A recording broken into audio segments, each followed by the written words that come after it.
어디에서? 어디 예배?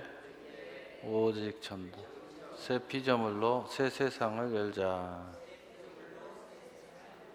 할렐루야. 오늘 제목은 예수님을 따라 나선 그리스도인, 예수님을 따라 나선 그리스도인이라는 제목으로 하나님 말씀을 증거하도록 하겠습니다. 구원받은 백성은 예수님을 따라 나서죠. 그래서 구원받은 백성을 그리스도인이다 라고 말합니다. 또 똑같이 신앙생활을 하지만 구원하고 상관없는 사람들을 종교인이다 이렇게 말을 합니다. 내가 예수 믿는다고 착각하는 많은 사람들이 있는데 그 사람들은 예수님을 따라 나서지 않습니다. 그래서 예수님을 따라 나섰다는 것은 내 인생의 목표가 예수님이 됐고, 의미가 예수님이 됐고, 가치가 예수님이 됐고, 또 내가 생각하는 내 인생의 모든 것들이 예수님을 통해서 흘러나온다라는 것을 알고 있고, 또 깨닫고 있고, 또 그것이 위이런 권능이라는 것, 은혜라는 것, 축복이라는 것을 알고 있기 때문에 예수 그리스도를 따라 나서게 되는 것입니다. 다시 말하면 예수님이 이 땅에 오신 목적이 바로 나를 위해서 성취될 것을 믿기 때문에 예수님을 따라 나서게 되는 것입니다. 그래서 성경은 예수님을 따라 나선다 하는 것을 성령을 따라 이렇게 말하고 있습니다. 또 말씀을 따라 이렇게 말하고 있고, 또 여러 가지 비유로 이야기합니다. 복 있는 사람이다. 복 있는 사람은 예수님을 따라 나선다. 또 열매가 많이 있는 사람들, 예수님은 참 포도나무, 우리는 가지다. 이 가지의 모습으로 사는 사람들, 바로 이 사람들이 따라 나서는 사람들이죠. 그래서 믿음의 진보를 이루게 되어 있다는 거죠. 또 그 믿음의 성장이 어린아이와 같다가 또 청년과 같다가 또 장년과 같다. 이렇게 해서 성장하는 그런 과정이 있게 됩니다. 또 예수님을 따라 나서는 사람들의 모습은 성경의 이 교회를 이야기해서 서로 교회의 머리는 그리스도, 우리는 그의 지체로서 서로 상합 연락한다. 서로 소통한다는 겁니다. 서로 마치 모든 일들을 합력하여 선을 이루듯이 서로 상합 연락하여 그리스도에까지 자라가는 역사가 일어난다. 그래서 그리스도를 따라 나선다는 것은 내적으로는 그런 모습들이 있고 우리의 삶에는 이런 모습이 있어요. 그런데 결국은 뭐냐? 아버지께 가기 위해서, 하나님의 나라에 가기 위해서, 아버지께 가기 위해서 예수님을 따라 나선다는 거죠. 최종 목적은 천국입니다. 천국, 하나님의 나라에 도착하기 위해서 예수님을 따라 나선다는 거죠. 예수님을 따라 온전히 가지 못하면 천국에 도착할 수가 없기 때문에 바로 그런 것입니다. 그래서 오늘 본문에 누가복음 9장 23절에 또 무리에게 이르시되 아무든지 나를 따라오려거든 자기를 부인하고 날마다 제 십자가를 지고 나를 따를 것이니라. 누구든지 예수님을 나를 따라오려거든 도대체 무엇 때문에 따라 나서는지 그 이유는 있겠죠. 제가 말하는 이 이유도 있을 수 있고, 또 세상 사람들이 말하는 이유도 있을 수 있고, 종교인들이 말하는 이유가 있을 수 있어요. 그러나 어쨌든 나를 따라오려거든 반드시 자기를 부인하고 날마다 제 십자가를 지고 나를 따라 나서야 된다는 것입니다. 이것이 되지 않으면 너희들이 결코 나를 따라올 수가 없다는 거예요. 여러분 예배 하나 드리더라도요, 나를 부인하지 않고서는 예배를 성공할 수 없어요. 여러분 기도, 잠깐 식사 기도 하나 하더라도요, 굉장히 많은 장애물이 있어요. 그것들을 부인하고, 또 때로는 마치 십자가를 내가 지듯이 그런 자세를 갖지 않으면 식사 기도 한 번 하는 것도 쉽지 않습니다. 하물며 내 인생의 통째로 예수님을 따라 나선다는 것이 결코 우리 스스로 굉장히 쉽지 않다. 그런 것을 표현해 주고 있어요. 쉽지 않다는 거죠. 자기를 부인해야 된다는 뜻이에요. 십자가를 져야 된다는 것입니다. 예수님만 따라가야 된다는 거예요. 이것이 쉬운 일이 아니죠. 그래서 신앙생활 하기가 어떤 사람은 굉장히 어렵다. 정말 믿음을 갖는다는 게 쉬운 일이 아니에요. 라고 이렇게 이야기하는 사람이 있어요. 근데 또 어떤 사람은 굉장히 쉽다고 하는 사람이 있어요. 뭘 그렇게 어렵냐고 그래요. 그래서 이게 굉장히 어렵기도 하고 이게 굉장히 쉽기도 한다는 거죠. 그래서 예수님께서 비유적으로 이 그리스도의 모습을 거듭남의 삶이라고 표현하면서 물과 성령으로 거듭나는 자라야 라고 말합니다. 그러니까 어떻게 해야 우리가 다시 모태로 들어가서 다시 태어날 수 있습니까? 라고 말합니다. 하물며 내가 선생이라는 자가 어떻게 이 뜻을 하나 모르고 나한테 그런 질문을 하느냐? 그럼 우리가 어떻게 다시 태어날 수 있습니까? 그러니까 바로 성령이 바람이 임의로 불매, 그러나 그 바람에 부딪히는 곳은 바람이 내게 왔구나 라고 알듯이 성령이 임한 자는 자기 자신이 물과 성령을 거듭난지 안다는 거죠. 그런데 이것을 그럼 도대체 누가 할 수 있습니까? 사람은 할 수 없으되 하나님은 할 수 있느니라. 우리 스스로의 어떤 노력도 안 된다는 거죠. 다시 말해서 하나님이 하셔야 된다는 거죠. 다시 말해서 은혜로 되어진다는 겁니다. 그러니까 우리가 내 힘으로 안 돼요. 내 지혜로 안 돼요. 내 능력으로 안 돼요. 물질로도 안 돼요.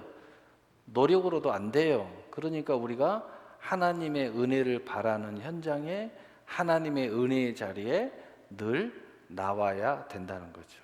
하나님으로 말미암아 될 수밖에 없으니까.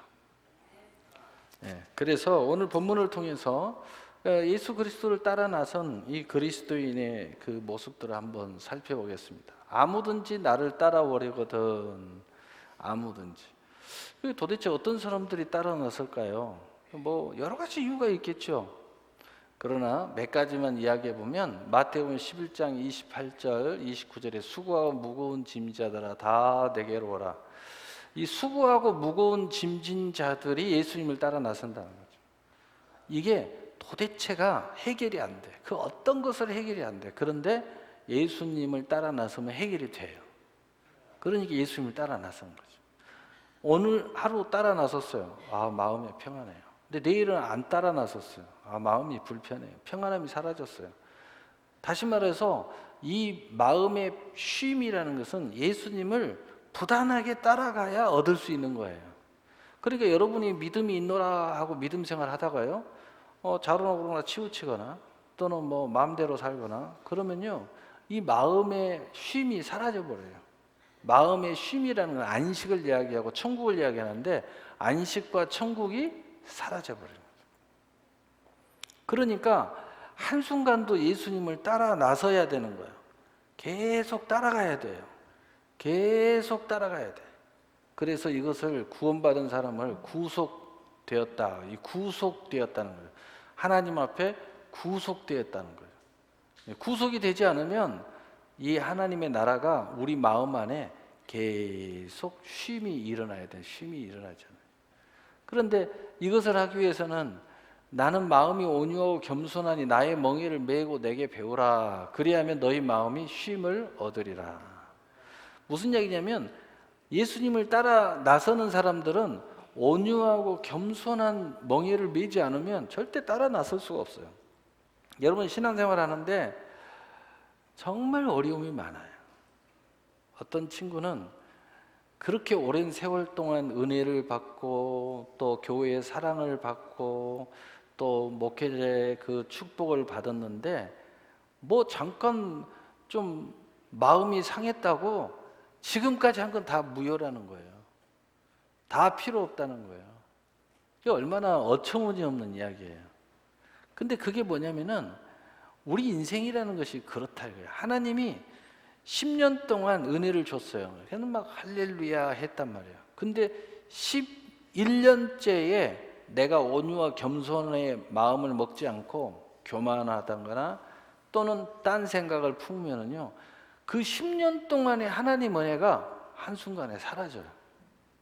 무슨 얘기냐면 10년 동안 하나님의 이 평강이 내 안에 있었어요. 근데 한순간에 사라지면 마치 10년 동안 하나님의 천국이 내 안에 있었는데 한순간에 사라지는 순간 10년 동안 없는 것처럼 돼버린다는 거예요. 정말 그래요. 그렇게 실족한 사람들의 이야기를 들어보면은 지금까지 있었던 것은 무효라고 자꾸 이야기해요. 바로 어제까지도 할렐루야 했던 사람이 오늘 실족하면 하는 이야기가 뭐냐면 내가 진작에 그러려고 그랬다고 그래요. 내가 지금까지 이걸 버티고 나오느라고 얼마나 했었는지 모르겠다고 이런 소리를 해요. 무슨 이야기냐? 믿음을 잃어버린 순간 10년은 다 가치가 없다 이 말이에요. 여러분이 세상에서도 보면은 성공자들이 참 높은 자리에 많이 올라가죠. 요즘에도 보면 지읒 씨도 참 높은 데까지 갔는데 온 가족들로 시작해갖고 온 나라를 그냥 뒤흔들잖아요. 그냥 한순간에 그 사람의 인생은 풍지박살이 난 거야. 무슨 얘기냐? 지금까지 쌓아온 건 다 없어져 버렸다 이거예요. 이 마음의 천국도 마찬가지죠. 참 신기하죠. 여러분이 이 천국이라는 게, 안식이라는 것이, 평강이라는 것이 지금 내가 소유하는 순간 나의 모든 과거가 아름다워져요. 근데 실제 아름다웠는데 믿음으로 감사도 있었고 기쁨도 있었고 막 간증도 하고 증거도 하고 막 다른 사람한테 막 야 나는 우리 교회 와서 뭐 복 받았어, 목사님 잘 만났어, 이런 이야기 수없이 하던 사람이 지금 없어지면요 그거 다 없어져 버려요. 지금 내 안에 있는 그 증거가 사라지는 순간 못된 이야기만 골라서 해요. 못된 짓만 하고. 왜 그래요? 지금 마음이 지옥이니까 지옥으로 다시 모든 것을 쳐다보기 때문이에요. 그러니까 모든 생각이 바뀌어버리는 거예요. 한순간에. 그냥 지금까지 모든 것이 다 바뀌어버려요. 뭐 여기는 다 가정이 승리하는 사람들만 있지요. 근데 실패한 사람들을 이렇게 상담을 하면 어떤 젊은 친구가 결혼해가지고요 너무 행복해, 할렐루야. 근데 어느 날 와가지고 이혼한다 그래요. 근데 그때는요 둘이 없어가지고 못 산다고 뭐 천생연분인지 하나님의 은혜다고 막 하고 막 서로 내 앞에서 그 뽀뽀를 할 것 같아 막. 그렇게 막 꿀이 떨어져요. 그런데 그 뭔가 그 이유 때문에 그것이 딱 깨지니까 우리는 잘못 만났다고 그래요. 야, 한순간에 우리는 근본적으로 잘못 만난 사이라고 이렇게 얘기를 해요. 뭘 이야기하는 거예요? 지금 하나님의 안식이 중요하다는 거예요. 그리고 이 안식은 계속 유지되어야 비로소 능력이 발휘되는 것이지, 어제는 안식을 가졌는데 오늘 없어지면요 어제의 안식은 아무 가치가 없어져 버린다는 거예요. 여러분이 말하기를 하나도 가치 없이 이야기해요. 지나간 은혜 다 소용없게 이야기해요. 그 모든 수고를 다 쓰레기통에 집어넣어 버려요. 여기 있는 목사가 그렇게 애를 썼는데도요 그 애 쓴 것이 다 소용없게 돼버려요. 얼마나 안타깝습니까? 그래서 오늘 성경에 뭐라고 그래요? 예수를 따라 나섰다. 따라간다는 것은 매일의 순간이 그 고백이 이루어져야 된다는 거죠. 오늘 이루어졌다고 해서 내일이 그렇게 될 거냐? 오늘의 믿음이 있는 사람은 내일이 그렇게 될 거라고 고백합니다. 그런데 오늘 이루어지지 않는 사람은, 그리고 회개하지 않는 사람은, 회개할 마음이 없는 사람은, 악한 마음에 사로잡혀 있는 사람은 나는 내일은 실패할 거라고 또 이야기합니다. 왜? 지금 실패한 마음이 그를 사로잡았기 때문이에요. 그리고 심지어는 과거의 모든 화려했던 삶도 실패라고 이야기합니다. 얼마나 안타깝습니까? 그런데요, 진짜 실패했어. 누가 봐도 실패했어. 그런데 지금 하나님의 안식이 들어오잖아요. 그 실패한 인생도 승리한 인생이라고 말합니다. 과거의 그 고난과 또 수고하고 무거운 짐이 있었기 때문에 오늘의 영광이 내게 있다고 말하는 거예요. 얼마나 이렇게 달라지냐 이 말이에요. 그래서 믿음의 승리라는 것은 오늘 승리해야 되고 내일도 승리해야 되고 계속 승리해야 되는 거지, 한 번 승리했다고 천국 간다? 우리가 믿음의 차원에서는 간다고 말하지만 실패한 그 심령에게 너 천국 갈 수 있어? 라고 말하면 못 간다고 그래요. 믿음이 있을 때는 가? 그럼 간다고 그래요. 그래서 다시 말하자면 매 순간 매일 승리해야 되는 거예요. 이 수고하고 무거운 짐에서 마음의 쉼이라는 것이 계속 이어지기 위해서는 승리해야 돼요. 또 요한복음 14장 9절에 6절에 예수께서 이르시되 내가 곧 길이요 진리요 생명이니 나로 말미암지 않고는 아버지께로 올 자가 없네. 우리가 예수님을 따라 나서는 이유가 첫째는 하나님께 가기 위해서요. 하나님의 나라에 가기 위해서. 여러분은 오늘 이렇게 따라 나서다 보니 또 수요 예배에 따라 나섰어요. 그래서 수요 예배를 드리게 됐죠.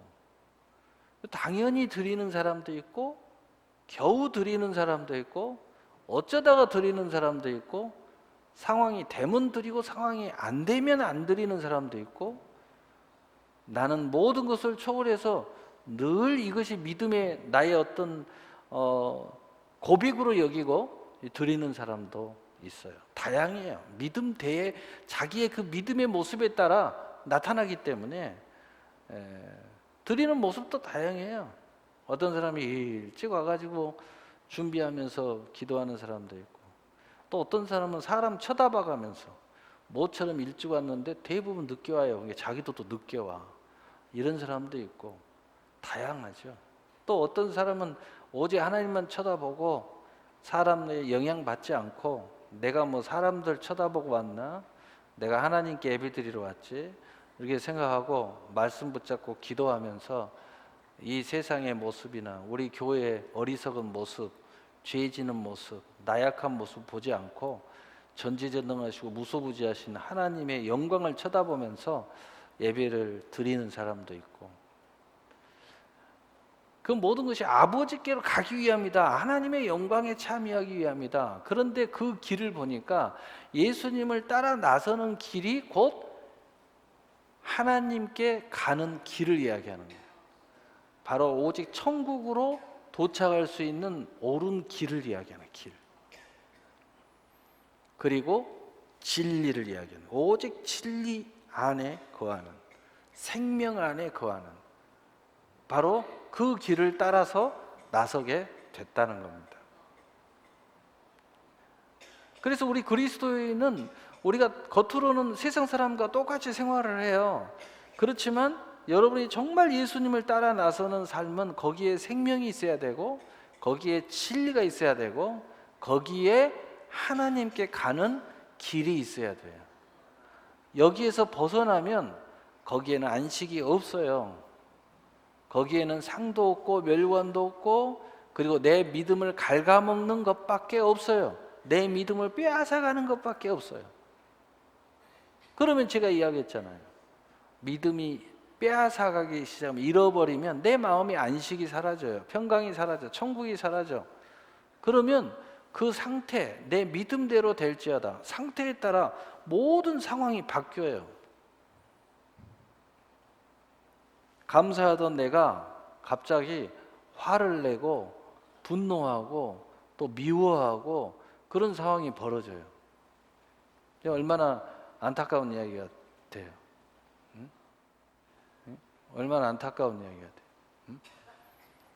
그래서 요한복음 10장 10절에 보면은 도둑이 오는 것은 도둑질하고 죽이고 멸망시키려는 것뿐이요 내가 온 것은 양으로 생명을 얻게 하고 더 풍성히 얻게 하려는 것이니라. 생명, 이 도둑질을 당하는 인생에서 나오는 거예요. 나오는 거. 예수님을 따라 나서는 것은, 야 이제는 나는 절대로 도둑질 당하는 인생을 이제 그만 살아야 되겠다. 여러분 인생이요. 어떤 사람들 보면 왜 그렇게 사람들한테 영향을 받는지 몰라요. 근데 참 사람의 그 죄의 속성이라는 게 뭐냐면 영향을 받으면 좋은 것에 영향을 받아야 되는데 나쁜 걸 영향을 받아요. 그러니까 제가 재밌는 이야기를 하면은 이 가난한 사람들의 특징을 보면은 가난할 수밖에 없어. 부자인 사람들의 특징은 부자일 수밖에 없어. 다시 말해서 성령이 충만한 사람은 충만할 수밖에 없는 모습이 있어요. 그럴 수밖에 없어요. 항상 보면 그렇게 하나님과 상의하고 또 말씀과 상의하고 주의 종과 상의하면서 내 인생을 가야 되는데 이 어리석은 자들, 늘 실패자들을 보면은요 진짜 미련한 사람하고만 상담을 해요. 지 친구하고 상담하고 공부도 지지도 못하는 놈하고 상담을 해요. 아무 인생에 소망이 없는 친구하고 상담을 해요. 진짜 어이없죠. 그럼 인생이 참 그래서 안 되는 거예요. 그래서 안 되네. 그 다음에 또 이 미련하고 가난한 사람들은 자기 옆에 친구가 부자야. 친구하고 친해. 근데요, 그 부자일 수밖에 없는 사람의 좋은 점을 배워야 되는데 사람은 다 장단점이 있잖아요. 이 사람이 안 되는 그 나쁜 점만 또 배워요. 그리고 하는 말이 부자하고 같이 하니까 나는 부자다. 더 가난해져요. 그 사람도 약점이 있잖아요. 근데 당신 앞에서는 약점을 서슴없이 노출시키잖아요. 엉뚱한 소리하고 믿음 없는 소리하고. 근데 그걸 배워요. 저렇게 해도 저렇게 되나 보다. 저렇게 하면 안 돼요. 당신 앞에서만 그런 모습을 보이지 개인적으로는 절대 그렇게 행동하지 않는 사람들이에요. 그러니까 부자고 성령 충만한 사람이죠. 우리 그런 이야기 하죠. 우리 옛날에 학교 다니면은 공부 잘하는 놈들이 친구들 앞에서는요 절대 공부하는 척 하지 않아요. 그러니까 공부 못한 놈들은요, 야, 저 친구도 저렇게 노는데 나도 놀아야겠다 그래요. 근데 그 친구들이요, 네 앞에서만 놀지 너 없을 때는 죽으라고 해. 근데 너는 있을 때도 놀고 없을 때는 잠자니라고 정신없어. 그래서 너는 공부 못하는 거야. 그 놈은 없을 때 밤잠을 하자고 공부를 해. 그다음 네 앞에서만 안 하는 척. 왜? 원래 똑똑하다는 소리 듣고 싶어서. 근데 그걸 몰라요. 얼마나 미련합니까? 그래서 너는 미련한 거, 걔는 얌체라고 그래. 얌체. 너를 속이고 있어. 네 앞에서는 네가 멍청하니까 멍청한 모습으로 자기 스트레스 해소만 해. 너 만날 때는. 너 같이 다닐 때는 온갖 죄악의 모습을 드러내면서 해소하고 있어. 그리고는 너하고 안 만나고 혼자 딱 들었을 때는 성공자의 모습으로 딱 달려가요. 얼마나 얌체인지 몰라요. 근데 그 바보는 걔가 평상시에도 그렇게 생활하는 줄 알아요. 절대 그렇지 않아요. 그렇게 생활해 갖고는 그런 삶을 나올 수가 없어. 절대 그렇게 될 수가 없어요. 이게 어리석은 자는요, 그 사람들의 보이지 않는 진짜를 볼 줄 알아야 돼. 그 사람이 지혜로운 사람이에요. 어리석은 자들은요, 그 사람들의 여유로움만 보는 거예요. 성공했다, 지금 이 모습만 보는 거예요. 그 뒤에 얼마나 피눈물이 나고 얼마나 밤잠 안 자고 노력하고 수고하는 것을 절대 보지 않아요. 그래서 안 되는 거야. 맨날 누리는 것만 보고 즐기는 것만 봐. 거기까지 오기까지요, 엄청난 대가를 지불한 거야. 그래서 이제는 그만큼 누릴만 하니까 누리는 거야. 그런데 이 어리석은 자들은요, 아무런 대가 없이 누리려고만 해. 그러니까 너는 망하기밖에 더 안 해. 과정이 있는 자, 과정을 겪고 나서 성공자들은 그 과정이 있었기 때문에 놀아도 절제가 있어요.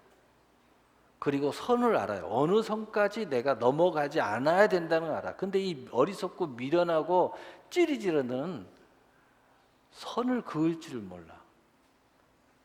절제라는 게 없어. 절제라는 게.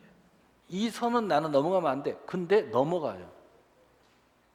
지 죽을지 모르고 더 망할 줄 모르고 계속 넘어가. 그래서 옛말에 그런 일, 뱁새가 황새를 따라가면 어떻게 된다고요? 예. 너는 뱁새야. 어떻게 황새하고 같이 놀라고 그래? 너는 그 가정이 찢어지는 거야. 근데 걔는 안 찢어져.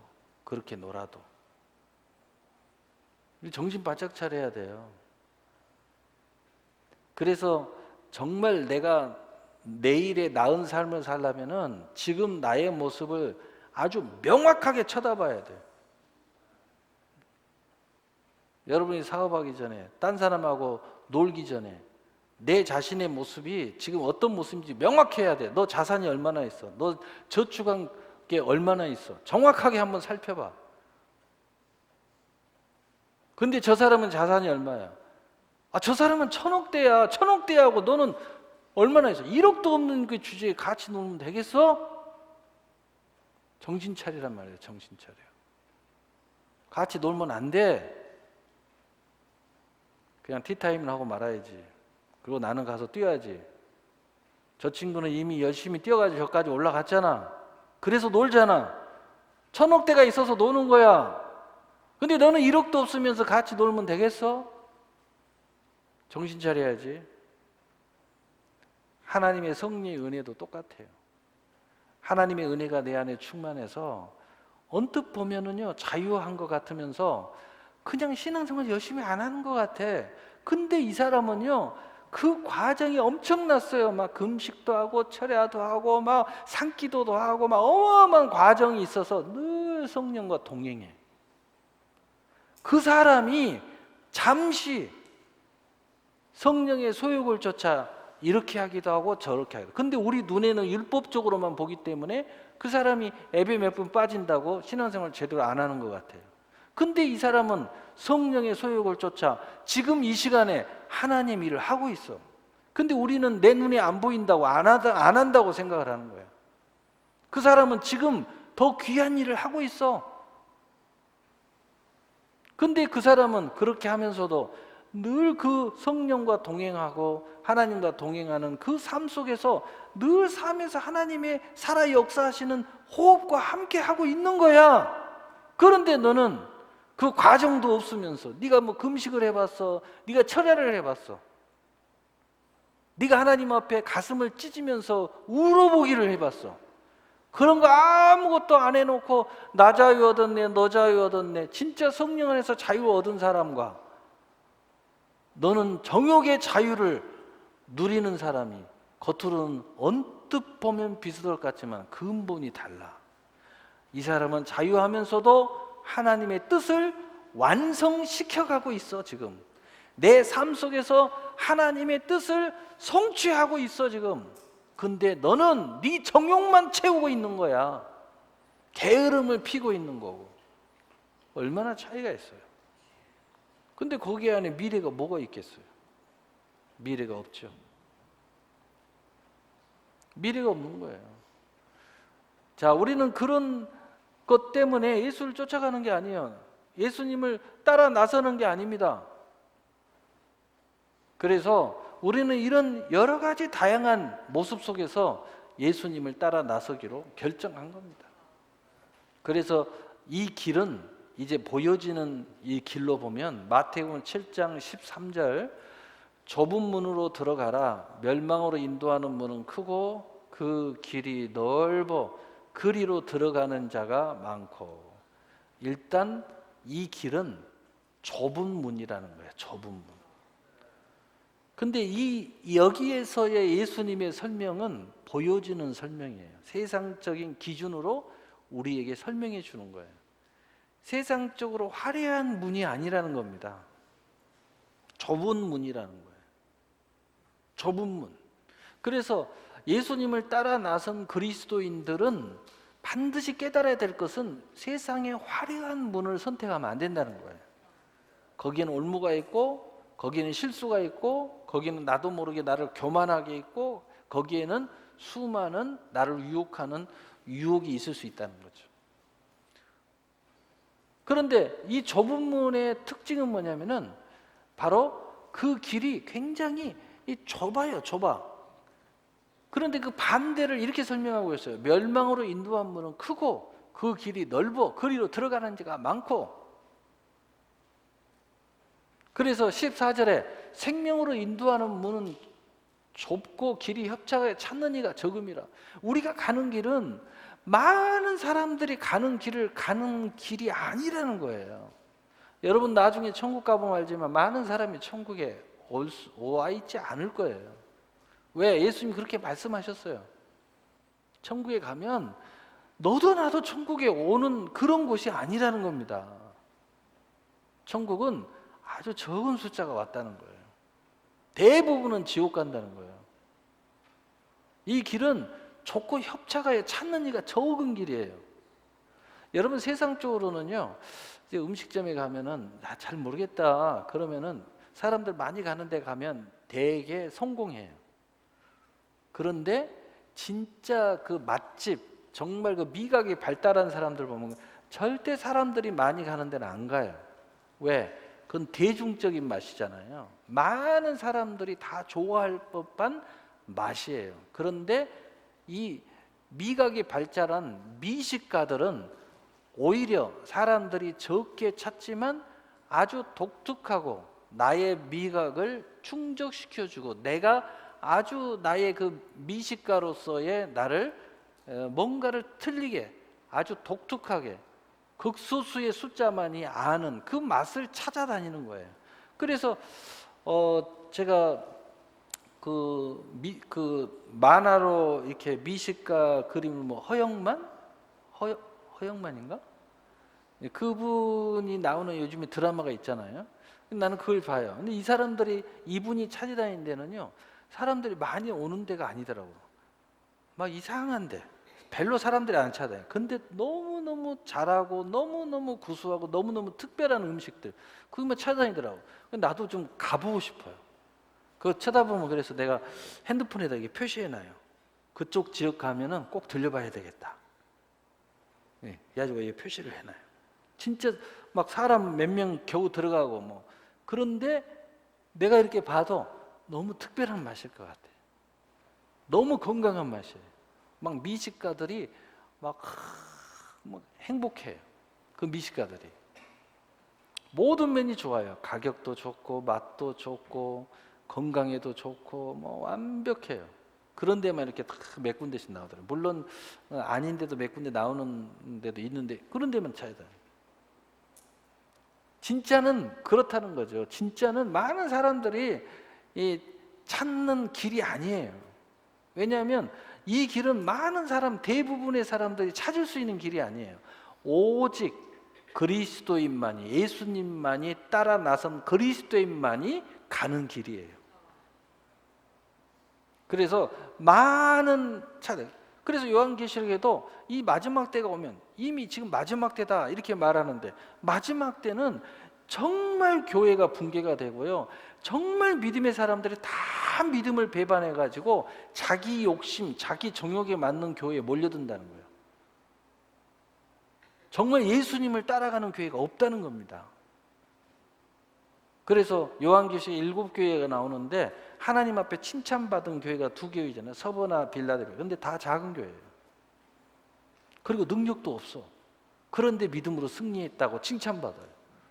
나머지는요 다 큰 교회들이에요. 그리고 사람들이 많이 모이는 곳이야. 회개하라는 거예요. 회개하지 않으면 생명의 멸관이 없다는 거예요. 그래서 우리가 이것을 명심해야 돼요.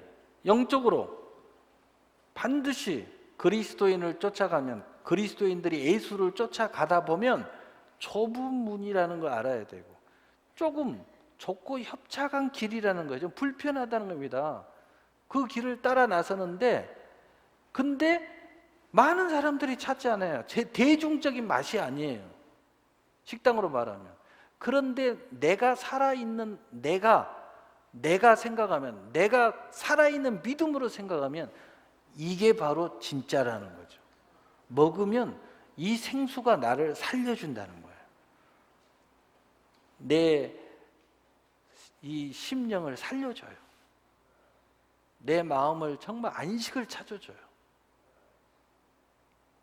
내가 죄 가운데서 있다가 오면 내 죄를 말끔히 씻어줘요. 내 양심이 뭐 회복되는 느낌이 드는 거예요. 내가 정말 죄인이라는 것이 하나님 앞에 나오면 내가 정말 죄인이구나 라는 생각이 들어요. 빛 가운데 나가면 모든 게 밝히 드러나듯이 드러나는 거예요. 그래서 늘 부끄러워요.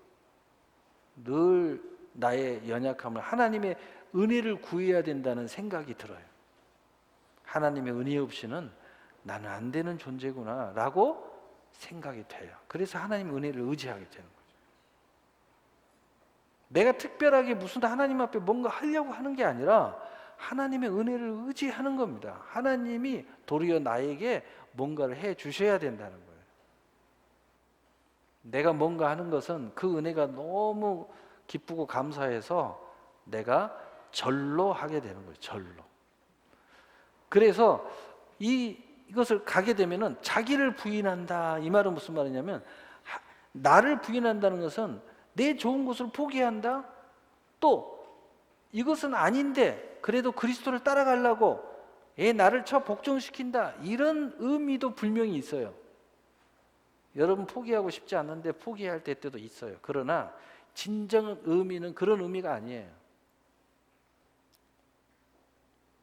어떤 분이 암에 걸렸어요. 내 가까우신 분이 암에 걸렸어. 근데 폐암 4기야. 담배 꼴초입니다. 술은요 얼마나 또 진하게 먹는지 몰라요. 제가 술 담배 좀 끊으시라고. 죽어도 담배는 아니 술은 끊어도 담배는 또 못 끊는다고 하더라고요. 그러면서 두 가지 다 먹더라고요. 근데 암이 딱 선고를 얻으니까요 그 다음날 끊어요.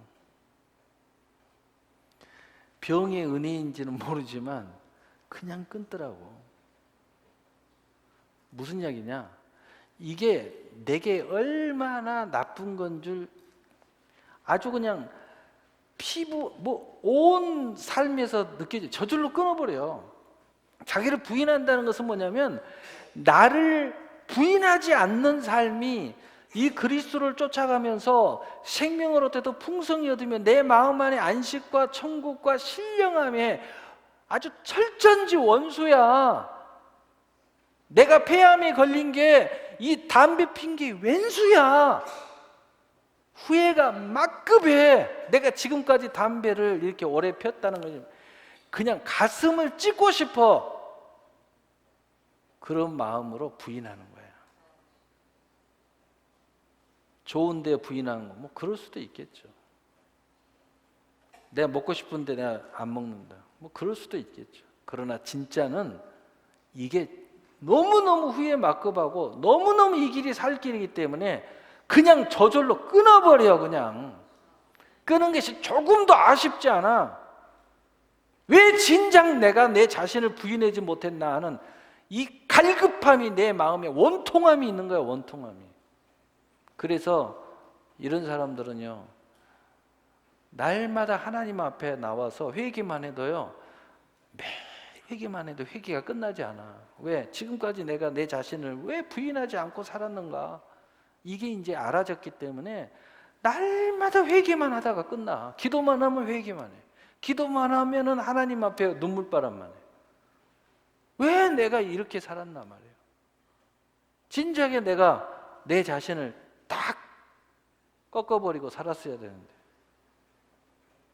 이런 마음이 바로 이 고백을 하는 거예요. 그래서 갈라디아서 5장 24절에 그리스도 예수의 사람들은 육체와 함께 그 정욕과 탐심을 십자가에 못 박았느니라. 요게 그냥 되는 거예요. 왜 진작에 못했나? 너무 안타까운 거예요.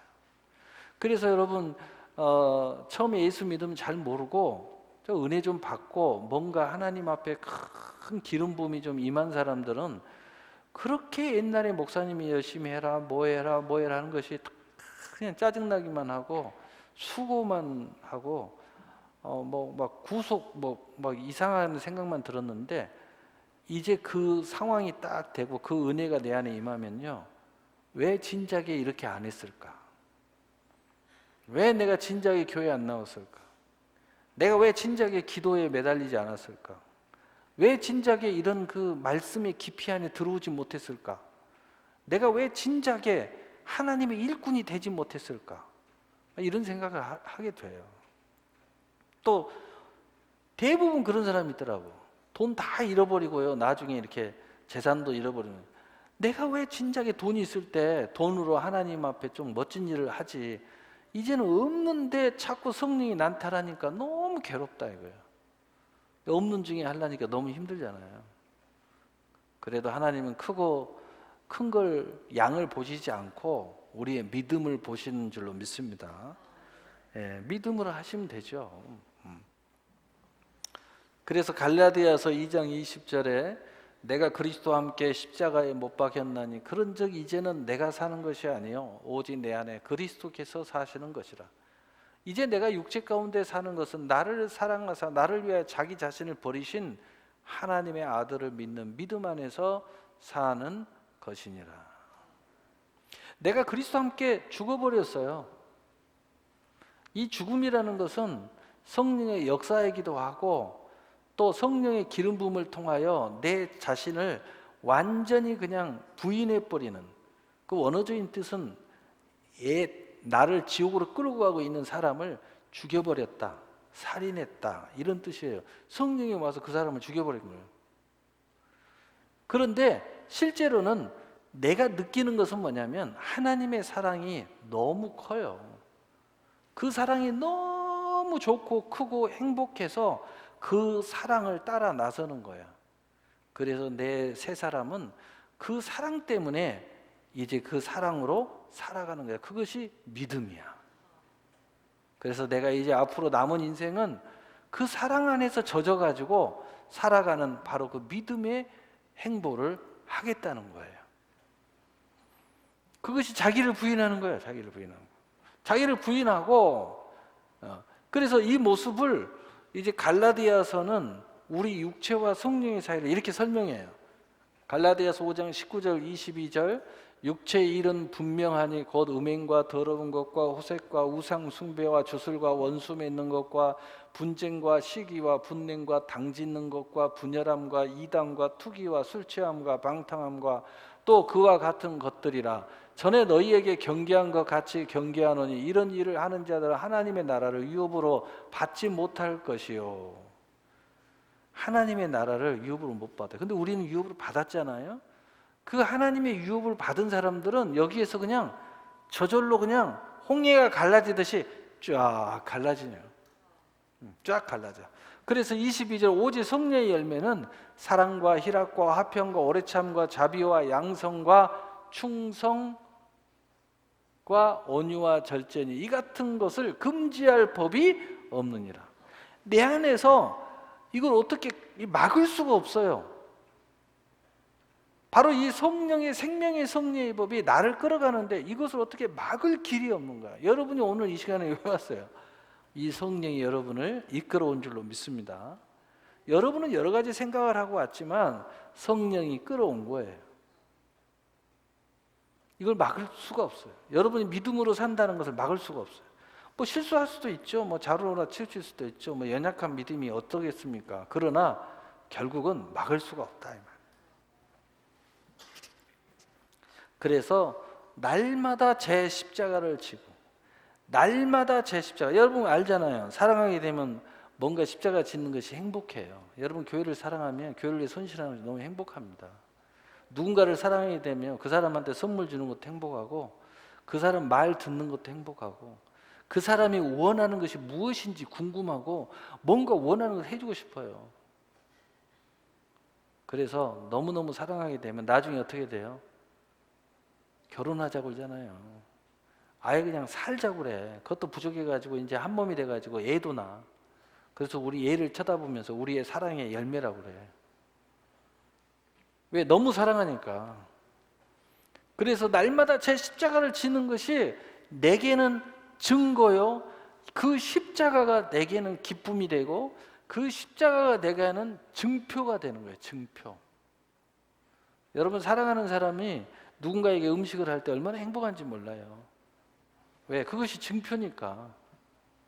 그래서 제 십자가는 그런 거예요. 이 하나님의 은혜가 내 안에서 충만하게 임하면 제 십자가를 진다는 것은 얼마나 행복한 시대의 문이 열리는지 몰라요. 그래서 뭔가 여러분 교회에서 또는 삶에서 뭔가 하나님의 일을 때로 전도를 한다든가 또는 선한 사업을 한다든가 또는 뭐 봉사를 한다든가 이것이 정말 이 안에서 이루어지는 것, 제 십자가 안에서 이루어지는 사람은요, 그것이 수고롭지 않아요. 그걸 기쁨으로 하는 거니까. 하면 할수록 나는 더 살아나요. 그걸 하면 할수록, 제 십자가를 지으면 질수록 내 심령이 더 새로워져요. 더 살아나요. 더 충만함을 입어요. 더 하나님 앞에 은혜가 더 커져요. 얼마나 놀라운 거죠. 사랑하는 사람이 서로 손을 잡으면요 더 행복해지죠. 사랑하는 사람이, 예? 우리 임동준 집사는 우리 박효주 자매님 어버 봤어요? 어버 봤대. 나도 옛날에 어버 봤어. 근데요, 사랑하는 사람이 사랑하는 사람 업으면 안 무거워요. 너무 좋아. 한 번 더 업힐래요? 계속 업혀? 십자가가 그런 거예요. 그래서 고린도전서 4장 1절 2절에 사람이 마땅히 우리를 그리스도의 일꾼이 하나님의 비밀을 맡은 자로 여길지어다. 그리고 맡은 자들에게 구할 것은 충성이니라. 이 하나님의 비밀이 내 안에 딱 들어왔기 때문에 이것은 비밀을 맡은 사람만, 이 비밀을 가진 사람만 아는 거예요. 얼마나 행복한지 몰라요. 누가 아무 이야기도 몰라요. 뭔 이야기를 해도 못 알아먹어. 너 왜 그렇게 교회를 쫓아다니는 거야? 몰라. 너는 모르지. 내가 이야기해도 좀 이해는 되겠다마는 몰라. 왜 모르냐? 너도 같이 그러면요. 너 나는 아니야 그래요. 너는 모르니까 아니야. 할 수도 없어. 같이 하자고 해도 안 돼. 안 되죠. 비밀이니까. 하나님의 이 비밀을 맡았으니까. 그래서 맡은 자의 구할 것은 충성이라는 건 뭐냐면 맡았으니까 충성을 위해서 기도해라, 이런 의미도 있어요. 그러나 정말 이 비밀을 맡은 사람은 충성하게 되어 있다는 거예요. 여러분, 어떤 사람이 자리에 걸맞지 않게 귀한 자리를 맡겨주잖아요. 밤잠을 안 자고 그 자리에 충성합니다. 왜냐하면 자기 인생은 이 자리를 맡을 사람이 아니에요. 근데 맡겨주니까 얼마나 충성하는 거예요. 왜? 나는 이 자리를 맡을 수가 없는데 나한테 이 자리를 맡겨준 거야. 그러니 막 밤잠을 안 자고 그것을 감당하기 위해서 애를 쓰는 거예요. 그뿐입니까? 사랑하는 사람을 위해서. 그뿐이에요. 하나님이 나를 직접 만나 주셨어. 여러분, 하나님 직접 여러분 만나가지고, 야, 너에게 이 사명을 줄게. 이제 내가 너와 함께 할 거야. 하늘과 땅의 권세가 너와 함께 할 것이고, 내가 천사 붙여준다. 안 보이지? 눈 열어서 보여주는 거야. 불검을 들고 불병마를 타는 천사들이 쫙 진을 치고 이제 함께 하는 거야. 그리고 사명을 줬어. 예를 들어 그 사람이 어떻게 되겠어? 충성 안 하겠어요? 배는 게 없지. 왜? 나와 함께하는 주님의 영광이, 나와 함께하는 걸 내가 봤으니까 조금 더 두려움이 없습니다. 절대 수고롭지도 않습니다. 죽도록 충성합니다. 뭐 죽도록 충성해라, 생명의 멸관을 내게 주리라, 그렇게 하면 그렇게 된다 라고 성경에 쓰여 있는 것지만 사실은 그렇지 않아요. 이미 받은 자가 그렇게 하는 거예요. 그렇게 안 할 수가 없어. 그렇게 안 할 수가 없다니까. 내 안에 그것이 이미 들어와 있으니까. 그 비밀이 내 안에 있으니까.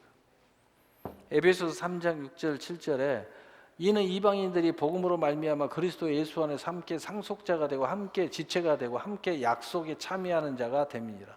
이 복음을 위하여 그의 능력이 역사하는 대로 내게 주신 하나님의 은혜의 선물을 따라 내가 일꾼이 되었노라. 따라서 합시다. 은혜의 선물을 따라 내가 일꾼이 되었노라. 여러분, 내가 일꾼이 그냥 되니까 막 하나님이 축복해 주는 게 아니고 축복을 받았기 때문에 일꾼이 되는 거예요. 은혜의 선물을 따라 되는 거예요. 따라. 은혜의 선물을 받은 사람은 그렇게 되게 돼 있어요. 근데 그 구체적인 내용이 뭐냐? 그 안에 하나님의 능력이 나를 통해 역사한다는 거예요. 계속 역사한다는 거예요. 무엇을 통해서? 복음을 위해서.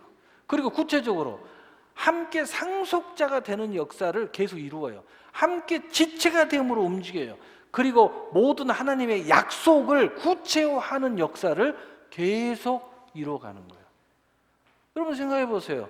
은혜의 선물을 따라 일했어요. 근데 일하는 과정 중에 하나님이 역사를 하셔. 일하는 이것이 복음을 위해서 내가 하고 있어. 한 생명을 천하보다도 귀히 여기는 주님의 마음을 가지고 내가 이 일을 하고 있는 거야. 얼마나 놀라워요. 똑같은 일을 해도 가치가 있고, 똑같은 일을 해도 하나님의 영광이 있고, 똑같은 일을 해도 이 땅의 일이 아니라 하늘의 상과 멸관과 연결이 돼요. 똑같은 일을 해도 내가 죽어도 여한이 없는 일을 해요. 얼마나 뿌듯합니까? 단순하게 돈 한 푼 벌려고 하는 거 아니잖아요.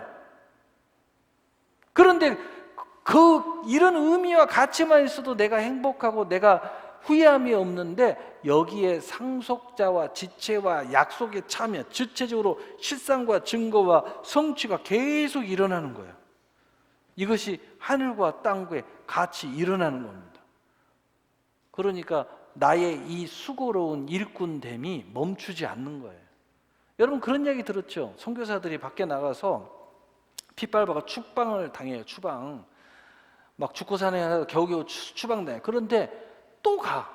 아니 당신은 그 위험에서 겨우 탈출했는데 왜 또 갇힙니까? 그러니까 그 지역의 영혼들이, 그 성령이, 내 사역이 눈에 그냥 환해서 내가 이걸 뿌리칠 수가 없어서 다시 나를 불러서 간다고 말이에요. 나는 가지 않으면, 내가 다시 돌아가지 않으면, 죽어도 내가 저 자리에 가지 않으면 내가 행복하지 않다고, 내가 사는 것 같지가 않다고, 내가 지금 여기서 뭐 하고 있는지 모르겠다고. 가야 되는 거야. 여기서 그렇게 기도해도 기적이 안 일어나는데 거기 가서 기도하면 기적이 일어나. 내가 여기서 병든 자에게 손을 얹어서 기도하는데 병이 치료가 안 돼. 그런데 내가 거기 가서 손을 얹고 기도하면 병든 자가 치료가 돼. 그런데 내가 왜 거기를 가야지? 내가 여기 있을 수 있냐고. 내가 거기 가야지. 내가 거기 가야 하나님 나를 쓰시는데, 내가 여기 있으면 하나님 나를 안 쓰시는데, 내가 거기 가야 하나님 나를 쓰시는데, 그러고 가는 거야. 그거 누가 막아요?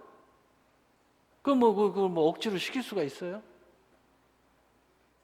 바로 그 은혜의 선물을 따라 일꾼이 돼야 되는 거예요. 그게 십자가야. 그런데 이 십자가가 왜 힘들어요? 이 십자가는 기쁨이고 영광이고 내 안에 있는 확신이고 증거고, 또 이걸 짐은 질수록 내가 가는 길이 확증되는 역사가 일어나요. 나는 여기에서 내가 죽어도 야 나는 천국 가는구나, 계속 그 증거들로 내 안에 가득 차 있는 거예요. 나를 따를 것이니라. 이제 마지막으로 이런 모습으로 나가면 우리가 따라 나서는 가운데 그리스도를 따르게 되어 있다.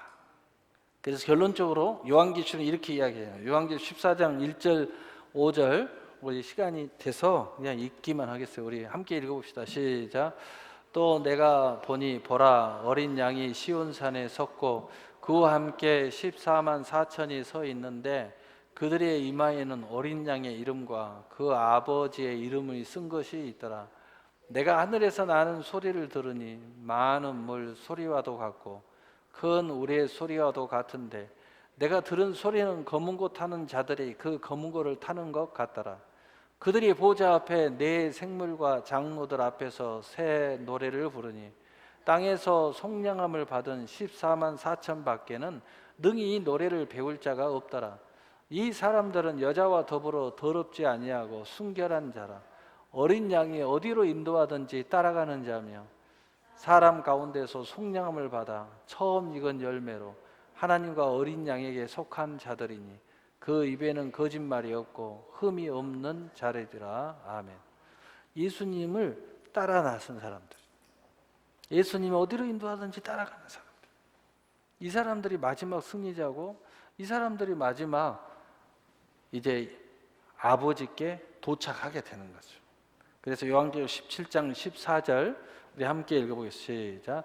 그들이 어린 양과 더불어 싸우려니와 어린 양은 만주의 주시요 만왕의 왕이심으로 그들을 이기실 터이요 또 그와 함께 있는 자들 곧 부르심을 받고 택하심을 받은 진실한 자들도 이기리로다. 아멘. 예수님을 따라가는 사람들은 반드시 승리하도록 돼 있다는 거예요.